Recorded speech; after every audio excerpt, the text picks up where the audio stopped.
Empathic overload is something that happens to all of us who are sensitive to other people's emotions and other people's energy, and it can be alarming when it first happens and you don't understand why it's happening or even what you can do about it. So I'm going to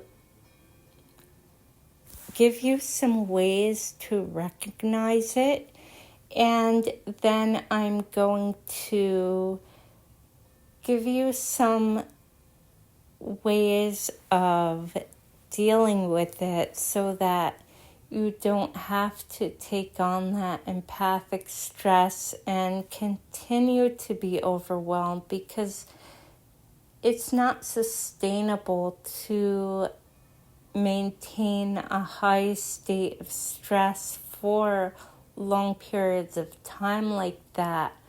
Our bodies and our nervous systems were not meant to hold on to that for long periods of time and live life. And that being said, I am not a mental health or medical professional, so seek advice from those professionals if you feel that you have a medical or mental health concern. The first sign that you might notice, and a very alarming one, is that you feel drained in certain situations. You feel drained around certain people, maybe around after listening to, consuming certain media.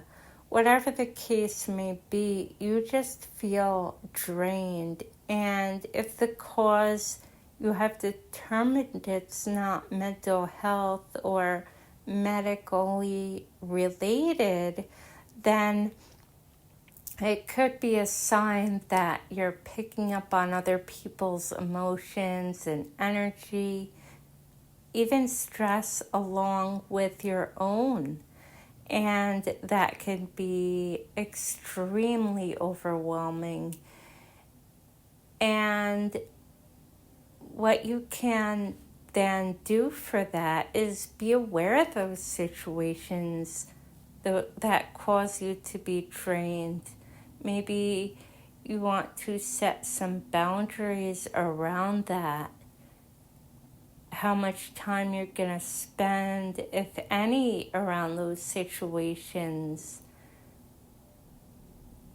Another symptom of empathic overload is sleepless nights. And I don't mean the having coffee too late in the day kind of sleepless night, or the staying up worrying about something and not being able to get to sleep. I mean being completely drained by all the energy you took on from other people, and you're so exhausted that you just either can't sleep or can't stay asleep.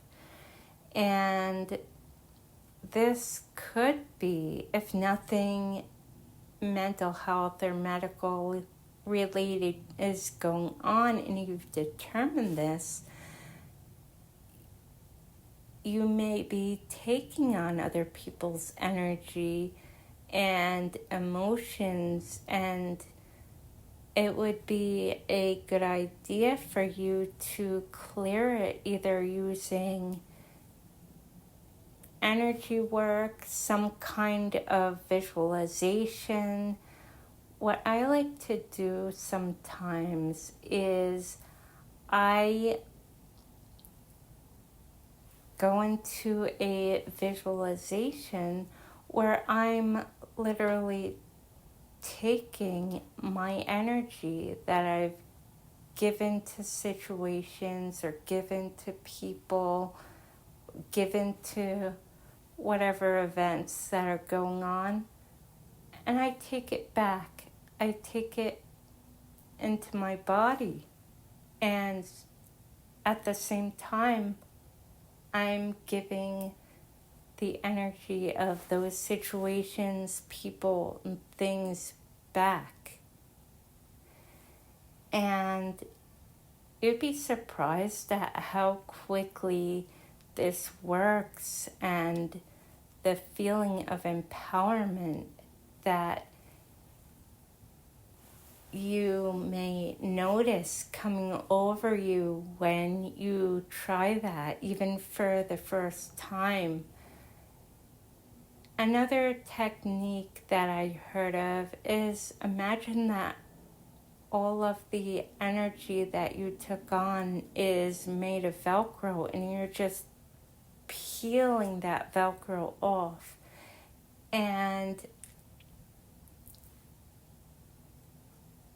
once you do that, it's almost like